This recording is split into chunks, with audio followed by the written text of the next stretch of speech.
Hey, I'm Suzanne Titcomar. I used to be a writer for Pathos, a column called No Longer Quivering that dealt with the quiverful evangelical movement, which is kind of what I'm talking about again today. I did that for over 10 years, and now I just kind of do my own thing. I'm writing a book called With Strange Fire about my time in one of those churches. Okay, and right now I'm also doing a review of Debbie Pearl's Create a Better Brain Through Neuroplasticity. We're on the very last little bit, and I'm so excited because this book, it's just a lot. That's all I can say. If you've been watching this with me, you know it's a lot. It's a rainy day. You can see by how dark it is in my room. Costa Rica is going through their last little bits of rainy season. I'm excited because when dry season hits, it's magnificent. Right now, it's miserable. So we're having a miserable time of it with all the rain. I want to remind anybody who's a writer, we're coming up on NaNoWriMo, which, if you don't know what that is a thing every year. See, 2014 I finished. I was a finisher, so that was the last year I finished because now I'm too busy with other stuff. But I just want to say before I start this, don't bully anybody I'm talking about here. Don't bully Debbie. She's not worth it.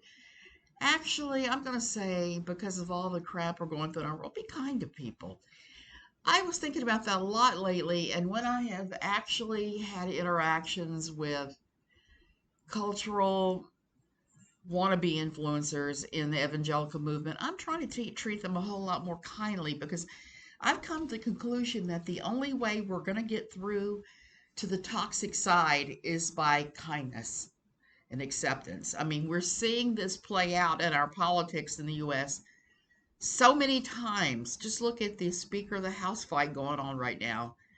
I just can't. So we're back with Debbie.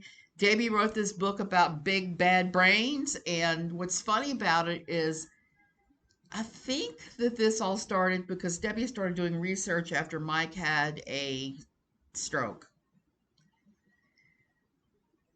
And that's a worthy reason to read about brains and figure things out. It's not a worthy reason if you're just going to take scientific data and you're going to ignore it or interpret it how you think.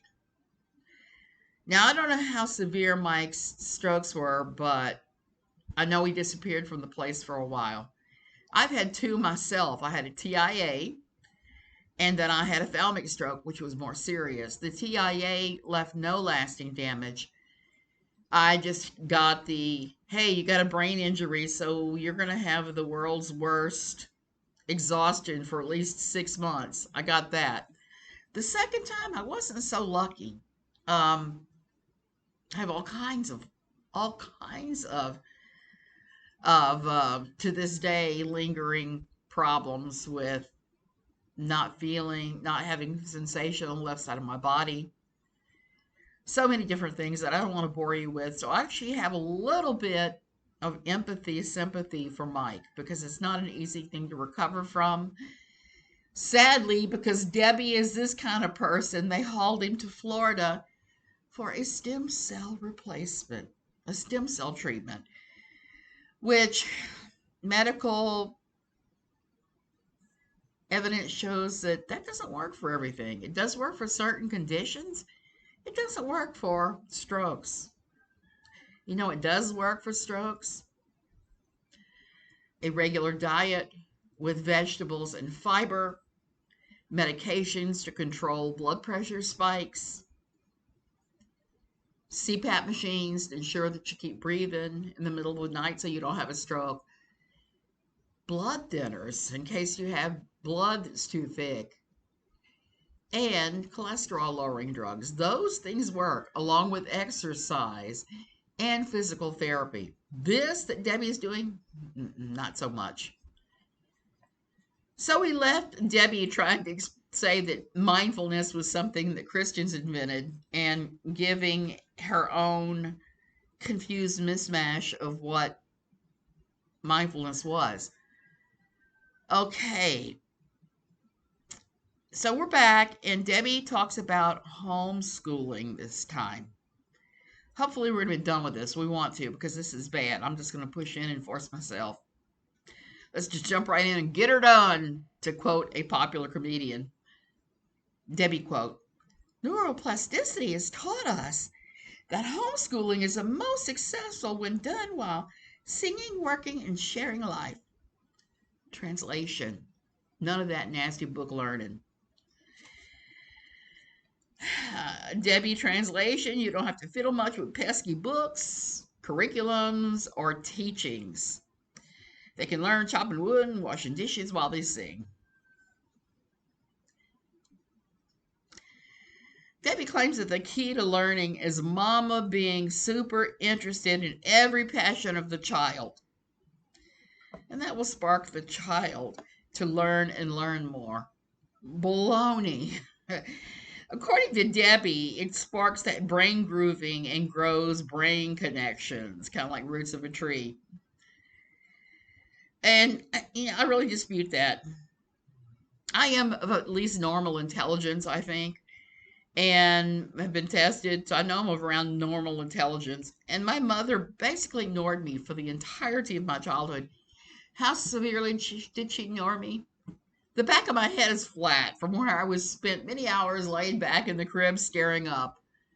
But I'd also had a thalamic stroke in utero, so who knows why I wasn't moving around.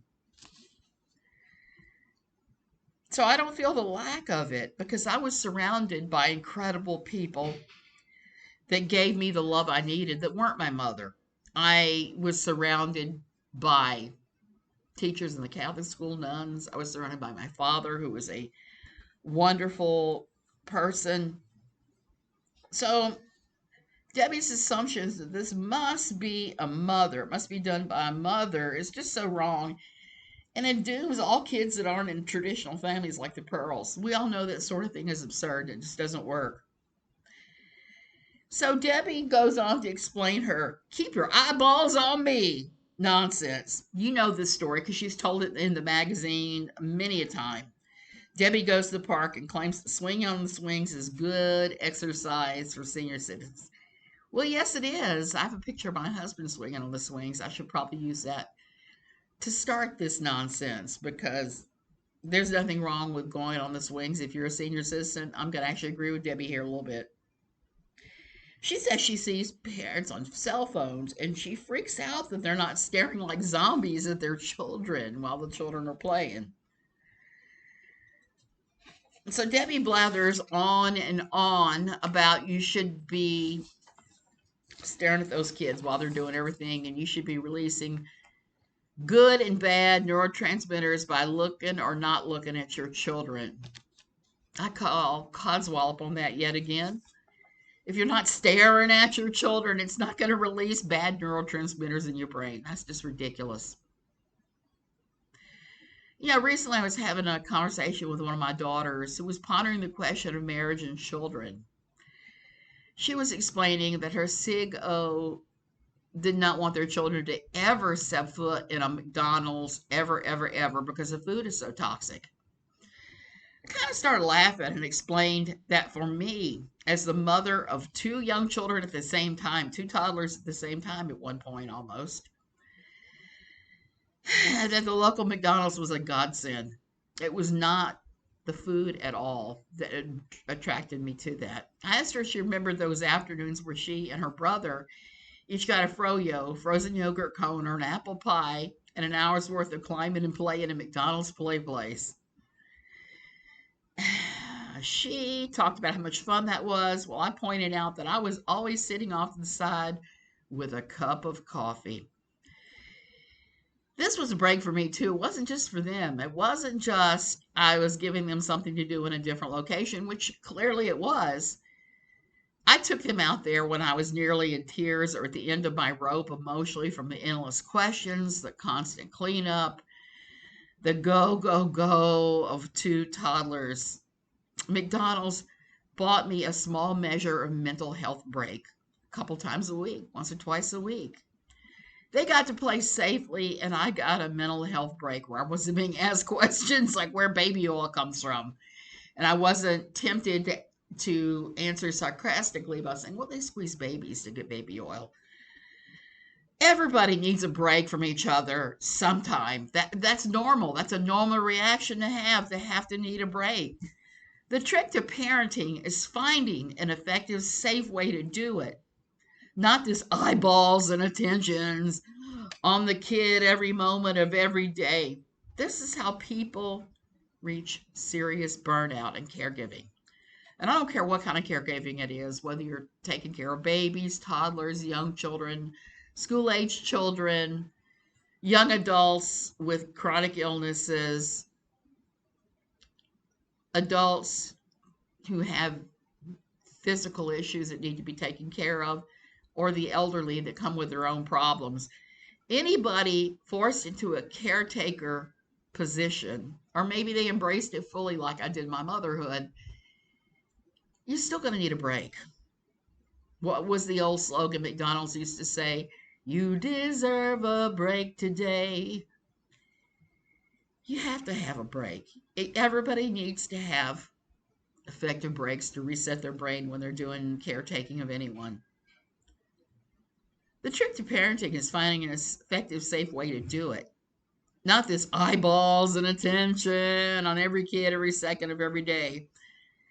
We've seen it in Quiverful what happens when serious parenting burnout happens with no means of a break.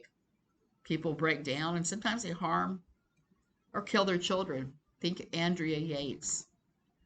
That's what happened with Andrea Yates. She had severe mental illness and she was being forced into being a caretaker when she was not mentally capable of it for her children. Debi goes on to claim that if you're not eyeballing your children every moment of every day passionately, you're causing fewer brain synapses to grow. You fill those children with evil neurotransmitters, brain damage them, and hindering the memory they need to learn properly. She shared a story of a grown homeschooled child that was terrible at learning because their mother loomed tense and disappointed over them, filling her with brain-killing neurotransmitters, stifling her learning abilities. That's literally not how any of this works. Not at all. Literally not. She rattles on for pages and pages and pages about how the attitudes of the homeschooling parent can either wreck the child's brain or build them up. Again, what she's talking about is not true or provable. There's no evidence of this but her own words. Now, sure enough, homeschoolers do have their problems, but it has more to do with isolation and parents that aren't educated trying to teach them. That's more of that sort of thing than what she's talking about. Debi claims that all this positive attentions and ego strokes that the child will intentionally pick up the values of the teacher, citing little Susie and her martial arts teacher. And she says this, Debi quote incoming, over time, her teacher will laugh and talk about movies he has seen, and parts of the child's brain record this attitude towards things that are unclean. Unclean, unclean. Ringing the bell here. I need my bell. All the while changing her brain structure. According to Debi, this is how good, godly homeschooling children fall away to sin. That he is touching her soul with her eavesdropping on his movie choices. So double down on that isolation, why don't you? That's what Debi is going to say here. Look, wouldn't it make a lot more sense to teach your children about these things so that they can be prepared when they're going to hear about these movies, say, hey, look, in the world, blah, blah, blah, than it is to isolate them like being in a box. So when they have these rare encounters, they don't go off the deep end into, quote, sin, which I think is kind of wrong anyway. So Debi circled around to last week's Michael and his knife throwing, claiming it is executive function driving his excellence. But what any of this has to do with homeschooling, I'm not really sure. She doesn't explain it.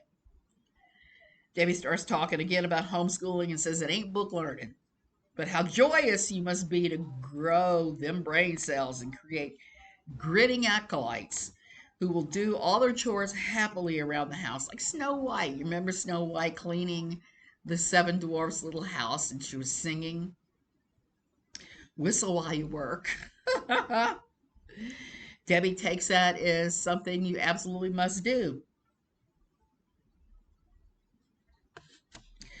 So her homeschooling chapter had very little to do with homeschooling. It just talked about making the kids do chores and making them do it cheerfully. The next chapter is Michael babbling on and on about addictions, and Debbie illustrates this chapter with a big old juicy, oozing sugar donut, and I'm guessing there's going to be some fat shaming ahead before even reading it. We get such gems from Debbie as, quote, "Addiction is brain hunger," unquote.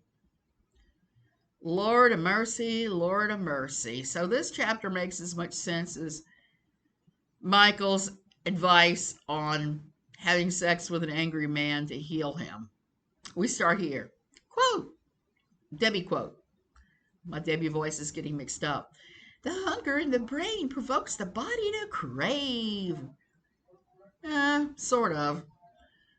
This is a simple, watered down explanation of addiction that isn't really very true. What she misses here is that in order to crave, most of the time, there has to be an exposure over a period of time, or a precipitating event can do it.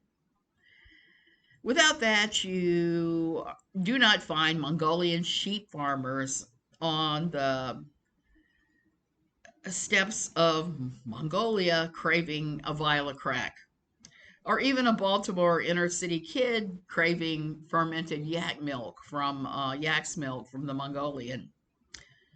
Michael explains how science can almost read your thoughts through brain scans and brain mapping. Going here with it. This is a Michael quote, so I'm going to use a Michael type voice. If science well, I don't know if this is his voice or not. This is my cheap and dirty interpretation. If science continues to advance in a short time, your most secret thoughts might be transparent. Ooh, fear mongering already. Is this meant as a threat to try and thought police everyone in this world? It sure sounds like it. I mean, really, we have so many random weird thoughts per day that are just sort of out there that benefit no one. Yesterday, I kept thinking about roasted chicken. Pollo rosti pollo, as they say here. And I had to go get a roasted chicken. It's sitting in my fridge right now. Now, that weird thought was just a weird thought. I want roasted chicken. It's neither sinful nor non-sinful. It is what it is. So Michael tries to say that's just gross and wrong. I reject that idea that these are anything of any seriousness, or sin, or that science is going to spy on our inner weird monologues, which I found out the other day that not everybody has a monologue, an inner monologue. Only 40% of us do. Everybody else, I don't know what you guys got going on, but it's funny to me because I have an inner monologue. Michael does warn that God already knows all your icky thoughts. Righteous Gemstones moment. That is the same lie that Jesse told his son, his youngest son, Abraham, to get him to stop doing exacerbating, as my kids used to call it, which is self-love. No master, you know what. So they use all that for that crap. Then he goes on to say that addiction is a normal and natural process in our bodies. It's a survival mechanism, before explaining that you finding a bargain at the Dollar Tree releases happy chemicals and hardwires you to look for bargains. Sorry, but that's not an addiction either, dude. Addiction tends to be overwhelming and unstoppable inner itch that will not be denied. Nothing like the happiness of a bargain leading you to shop again in that same store. Now, I come from a family with a number of people with substance abuse issues. I am not one of them, thank God, unless you count Coca Ligero, which Coca Light, Coke, Diet Coke. Lordy, I love that stuff, but it is a mast cell mediator, so I'm free to drink 2 of them a day. Where am I? Michael talked about being addicted to witnessing to people. He said he was addicted to that, or helping out in the church, and that those are positive addictions. Still, those aren't addictions. Predilections, things you're prone to do, yeah, but not addictions. He goes on to claim that anything that releases a flood of dopamine, for good or for bad, forms addictions. I don't know. The surge of dopamine you get when you eat a particularly good jelly donut usually doesn't lead you to have to eat jelly donuts all the time. I'm sorry. Then he breaks it down to two types of addictions. First, substance addiction. He talks about the plant-derived drugs only. Oddly, though, Michael goes on to approve marijuana-based CBD oil and the like, just not for recreational use. Small steps, I suppose. I remember when my old church, I was taking CBD oil at the suggestion of my doctor, and how they would have had a fit about that. I never shared that. Then he breaks it down to, the two types of addiction. I'm sorry. Then he throws this out about people who use psychiatric drugs that are prescribed legally from your physician. Michael quote, in any given church, from horse and buggy Amish to staunch Baptists or devout Catholics, you will find a high percentage of the ladies and some of the men using some sort of brain-altering, feel-good stimulant. Do you know why that is? Does he even care? It is because of the high load of impossible expectations and being treated like inferior serfs that women routinely experience in the evangelical church. That is why. And practically every authoritarian type religion in the world, it doesn't matter if it's Buddhist or what, people are getting these medications because they're having serious depressions. A theology that calls you a lesser and flawed individual tends to create mental disorders in previously mentally healthy people. It's not the people, it's the toxic belief system driving this. There are copious, legitimate, real studies out there linking religion to high antidepressant use across the board, no matter what the religion is. Mike never addresses lab-made drugs either, like meth or Adderall or opioids. And those are a huge problem in this world. Not a word about alcohol or nicotine either, even if more people are addicted to those two over many others. His second addiction is behavioral addiction. He lists his top bunch. Quote, shopping, playing video games, pornography, exercise, gambling, eating, texting. He claims the reward center in the brain is being stroked, and the release of dopamine makes it identical to drug addiction. No. He goes on to claim that people repeat these behaviors just like dope fiends shooting up in a stash house. He claims that all addictions, even excessive golfing, are the same, except for one. Can you guess which one he doesn't like that he thinks is worse than the others? It's a word you can't say on YouTube. It's P-O-R-N, even though I did say its full name a few minutes ago. He claims that P-O-R-N is the worst addiction, taking up more neural pathways before it starts killing off brain cells, causing an intellectual and cognitive decline in users. Now, I have to interject here. If you look at the statistics at Pornhub, you look at the statistics that even the Barna organization, places like that, about evangelical use in PORN, it's pretty high. It's pretty high in that particular sector of this world. So maybe there is something going on. But I will say this.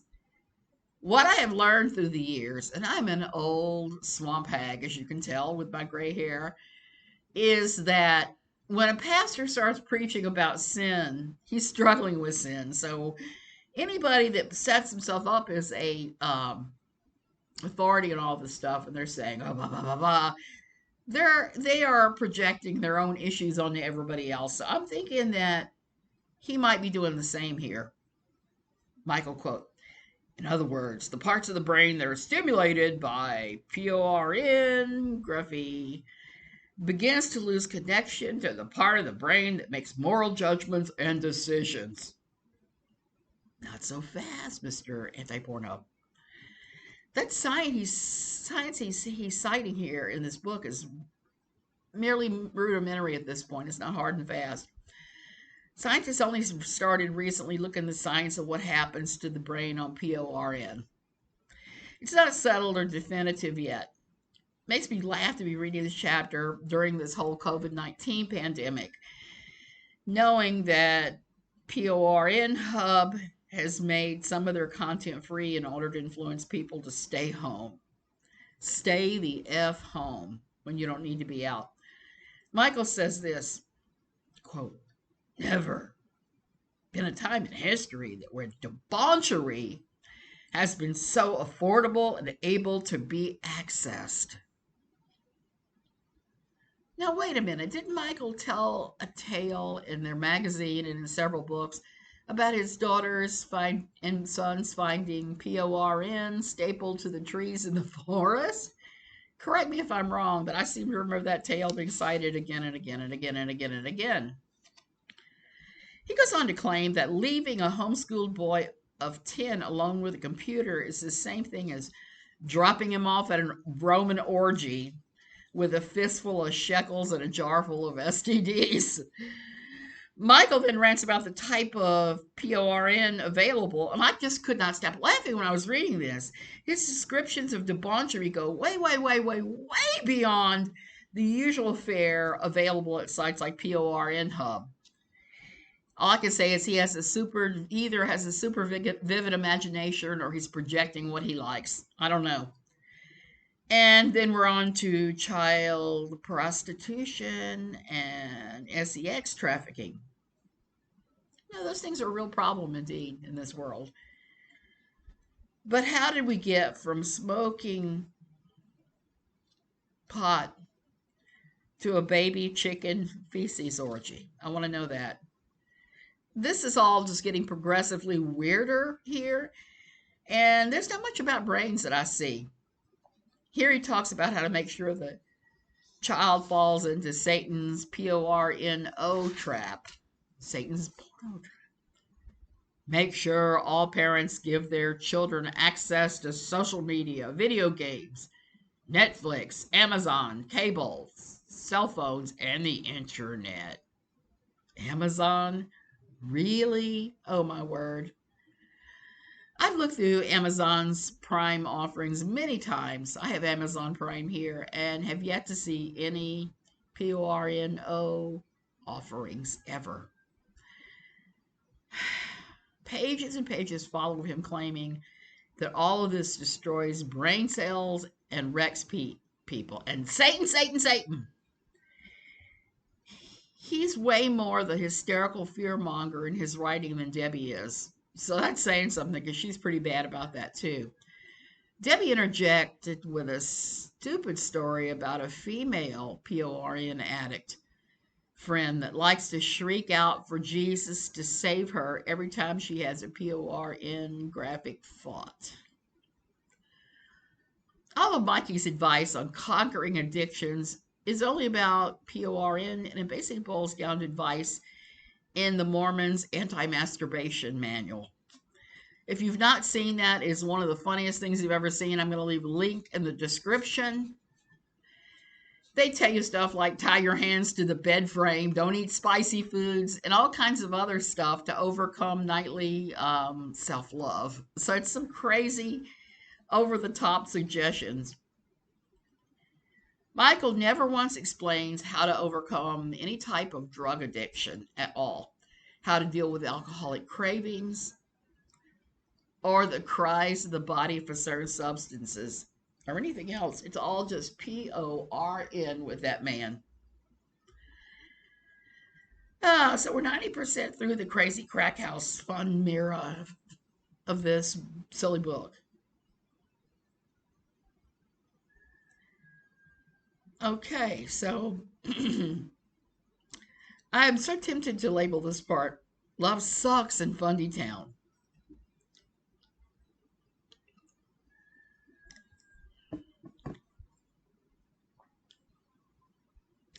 Debbie starts in this chapter by talking about the chemical mysteries of pheromones and how dogs will work through any obstacle course to reach that female in heat. Cats will too. Debbie. Debbie, quote, almost all deodorants are perfumed, which is why I make my own, which means that most of us are masking our natural odor with chemical concocted in a laboratory. She's got a kind of a point here. I'm going to say that as someone who's allergic to many types of commercially available deodorants when I'm not using Tom's from Maine and some other ones like that. And Debbie, you're going to need a more compelling argument than that to get me to put down my Tom's of Maine deodorant, as I suspect it is for many others who have chemical sensitivities.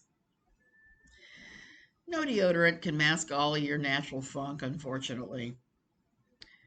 Debbie makes claims about the sweaty t-shirt parties happening for years and years to find Mr. or Mrs. Right.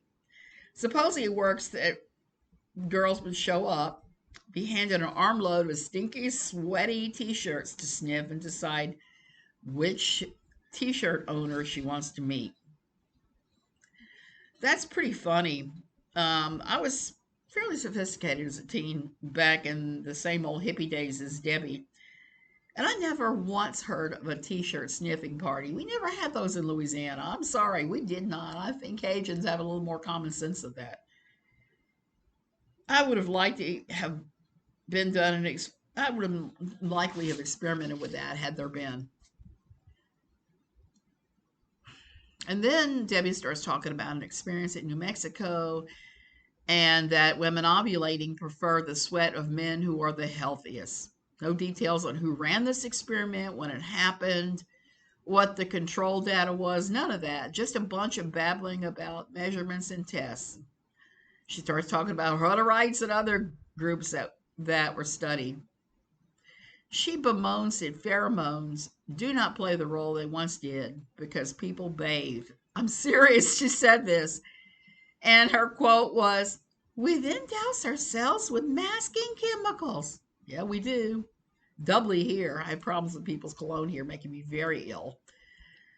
Sorry, I'm still going to prefer soap and water and deodorant, Debbie. Debbie then quotes Napoleon and Albert Einstein.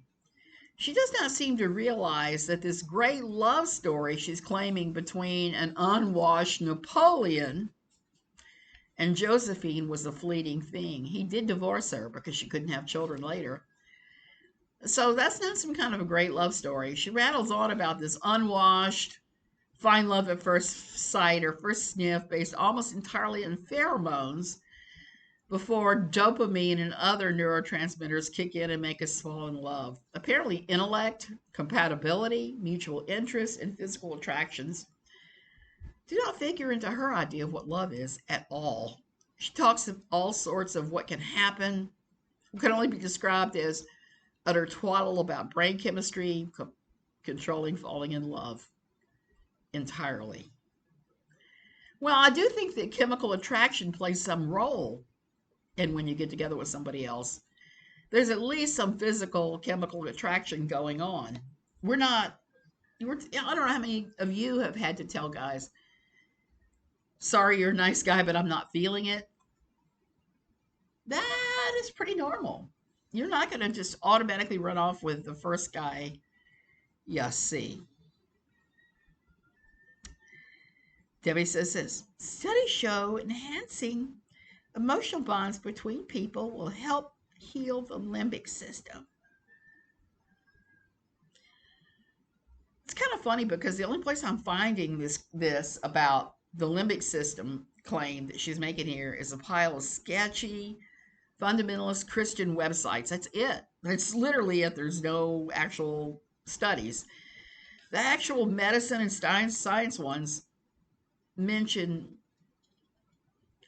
more about the role of the limbic system in recovery from trauma and chronic medical conditions like migraines. So it looks like what she's saying here is completely wrong. She goes on to claim that young teenagers can feel that same insane mature love with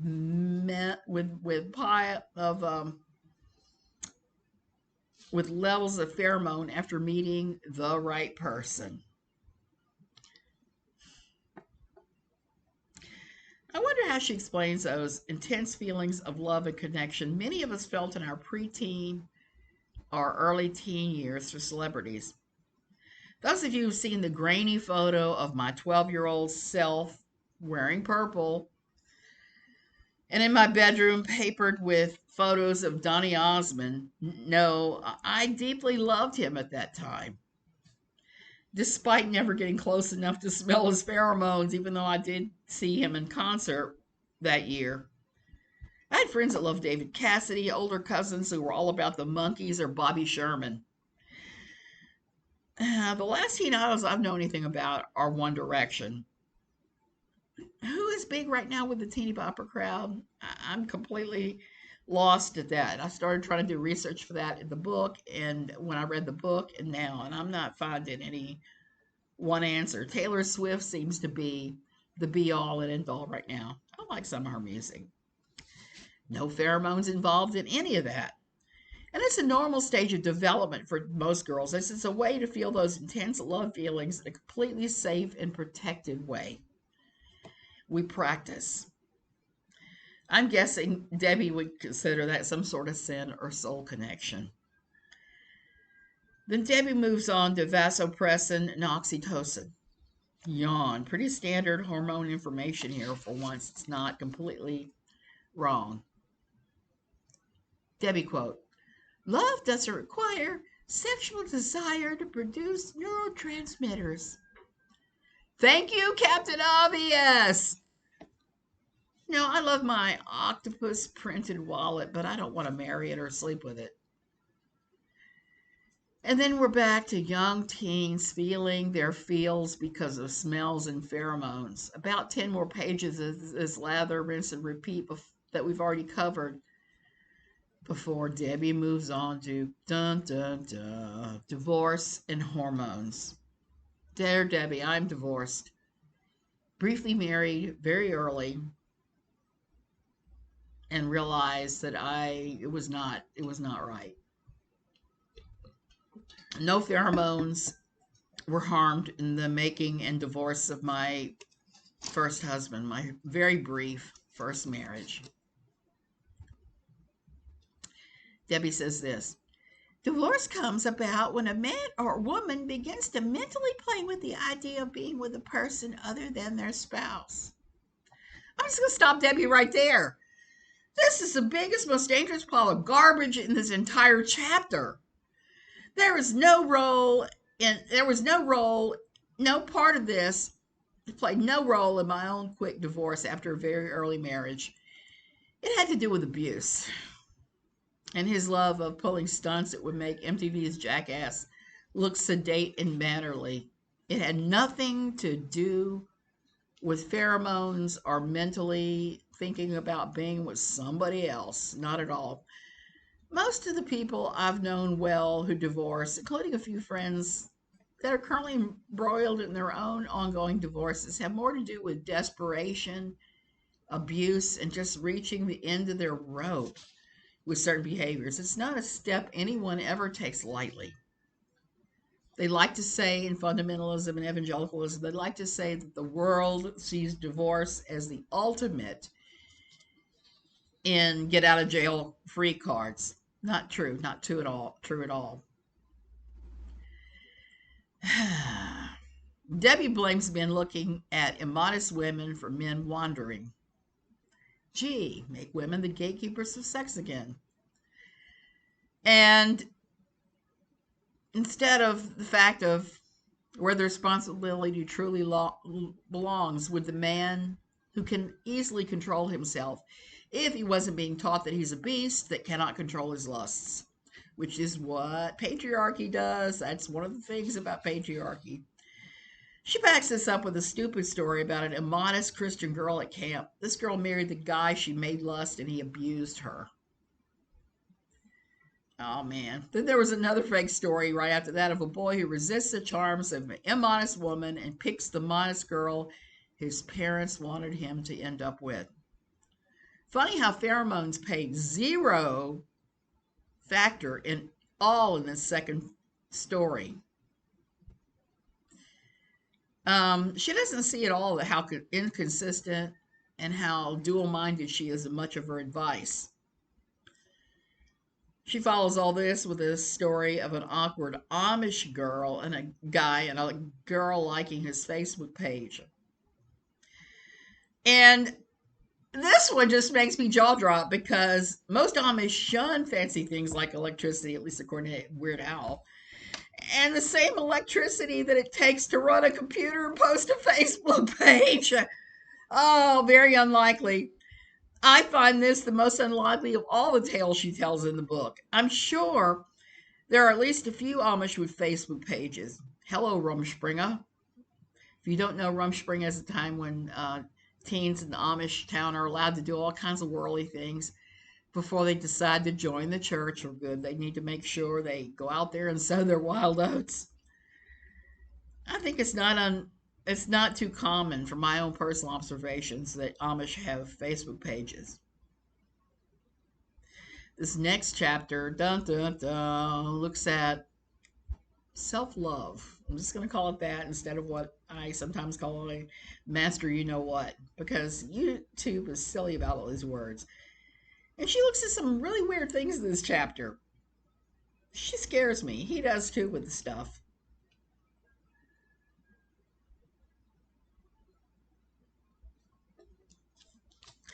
So this is a wrap up of the book. So we're getting close to being done with this, thank goodness.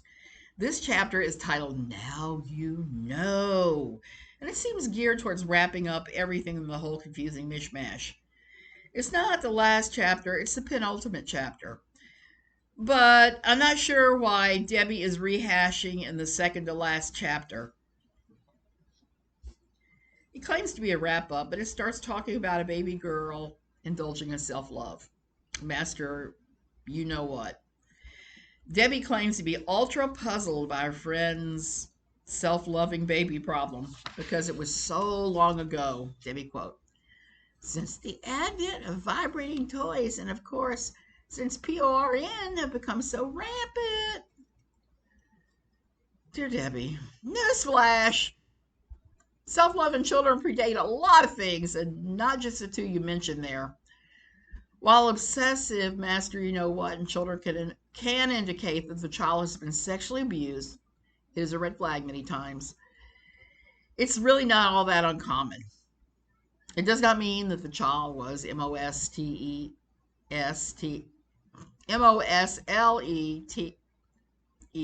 at all. You touch something, it feels good, and there you go. Here's what a doctor from the American Academy of Pediatrics had to say about this whole thing. Occasional master, you know what, is normal behavior of many toddlers and preschoolers. But of course, since this is Debi's book, when Debi's whacked out ideas of constant bands of sicko perverts preying on children, she says the baby was MOLESTED. The mom calls her in tears to confess she let a nice young man babysit alone with the child. Here's exactly what you're not supposed to do when confronted with a master you know whating child, according to experts at the American Academy of Pediatrics. Will master you know what cause problems later in life? Was the question asked on the website. They answered it this way. Master you know what does not cause any physical injury or harm to the body. It is not abnormal or excessive unless it's deliberately done in public places after the age of 5 or 6. It does not mean that your child is oversexed, promiscuous, or sexually deviant. Only if adults overreact to the child's master you know what and make it seem dirty or wicked will it cause emotional harm, such as guilt and sexual hang-ups.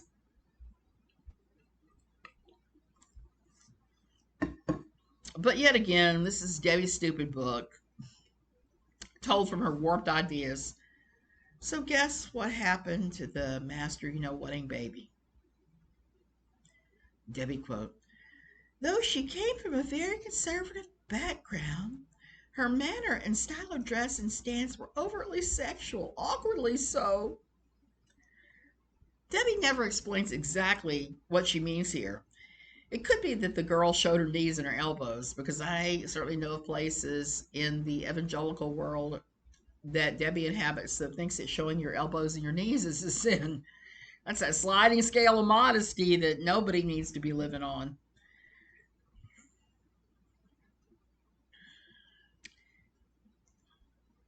Where am I? When I first started reading this book to do research and write a review, I was afraid that Debbie would place her working at a donkey show in Tijuana instead of this mild criticism of dress styles.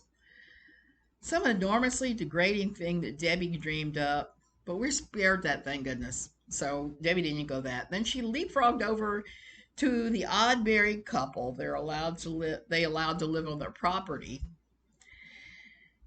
And this conversation that happened while Debbie and the lady were picking vegetables one fine day in Debbie's vegetable garden. Debbie asked the perfectly reasonable question as to why a homeschooling conservative parents of the bride allowed her to marry a man that she had just met when she was a mere 16 years old. And we get this quote, another Debbie quote. She just shrugged her shoulders and said matter-of-factly, "My dad wanted me gone because he was afraid I would burn the house down and kill all the kids." Unquote. Whoa! Debbie did say she thought the girl was intense and that she didn't know jack about mental disorders. Well, there's that. I wonder why they didn't think to do a little snooping and a few phone calls on their prospective tenants. Why they just allowed them free access. Most people with rental income will check some bona fides. The year or so we rented our house out before we sold it, our Virginia home, we did a tremendous amount of bona fides to figure out who we were letting in. It comes out that this gal has been quite the little firebug. She's burned down places she's lived, barns and houses, for the dumbest reason I've heard in quite a long while. Debbie quote, "I didn't like to think about other children playing in my barn. It was my special place. So when we moved, I just burned it down." Debbie goes on to mention they immediately removed this duo from their trailer and that they have expected her to burn down the mobile home. You think? Her point, people are abused, misused, mentally ill, etc., world without end, without Jesus. She bemoans how everyone wants to blame everyone else for the mental quirks and how trendy it has become to have a therapist. Then we land upon Debbie babbling about various doctors and their healing the gut better treatment for all this mental imbalance and any amount of drugs and talk therapy. If you don't have proof, don't say it. And she doesn't. And then we land on the Harvard Happiness Study. Now, if you don't know what the Harvard Happiness Study, it was a study done at Harvard. Ding. What they did was they followed a pile of people for 80 years to study happiness and trying to figure out who was happy and why they were happy. What was the factor? She falsely boils down the entire 80-year plus study to being happier were the ones who were grateful and thankful always to God. That their mental attitude of happy created the happiness. In other words, that fake it till you make it theology that a lot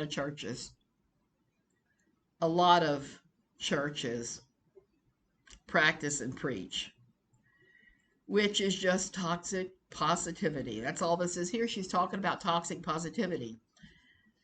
Not quite the entire thing that can be gleaned from that research. The answer is much more complex than that, and it involved being in a community, embracing that community as a large part of the equation, and a whole long number of other factors that influence whether or not you are happy. Debbie says all her confused gobbledygook here means you must choose to be happy. Toxic positivity. Dear Debbie, I choose to raise my middle finger to you right now mentally. And I'm happy that we're almost done with this. We just have a little teeny tiny bit more. It's merely 2 pages, the next chapter, insisting all you need to know about brains. That you know all that you need to know about brains. And it's not even worth covering. So I'm not going to cover it. That's it. I am done. The sooner I get this, I got this detritus off my Kindle and back to current reads.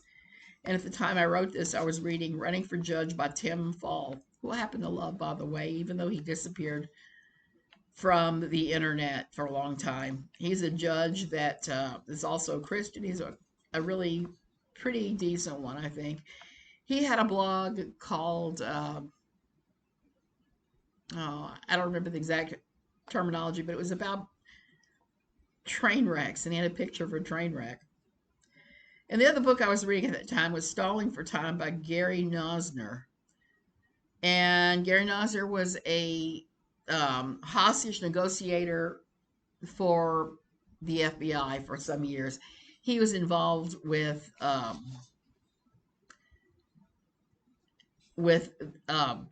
the Branch Davidians when that whole thing was going down before they pulled him off. I wish I could scrub this crap out of my brain. I wasted time and money on this nonsense. And we are donezo. So what did you think about Debbie's book? Let me show you this. These are my notes, my copious notes from when I wrote about it at LQ, when I did a very detailed takedown of the book that I consulted to talk about it. It is just the most frustrating pile of nonsense I have come across in a coon's age. It just is. And I don't recommend it. I don't recommend the book. I think you're better off doing your research at legitimate websites or books. I really like that the NIH has their entire, and I mean their entire backlog of research available online. You can go in there and take a look at everything. I like that you can research things at Mayo Clinic. There are many places. God knows I've had to do that having mastocytosis. And I recommend you do that if you have questions on brain anything. Don't listen to Debbie unless you really want the worst possible spin. Okay, I'm done. 52 minutes and I did okay for asthma. Love you guys. And I think next week I'm going to try to finish up Counting the Cost by Jill Duggar Dillard. And then after that, we're moving on to a book on marriage by Doug Wilson, who always brings the crazy to his writing projects and doesn't seem to realize how imbalanced and weird his writing projects are. I've started reading that one, and I can tell you from the first page, he blames women for marriage failures and for, quote, sin. So this ought to be an interesting ride. Love you guys, and I'll see you later.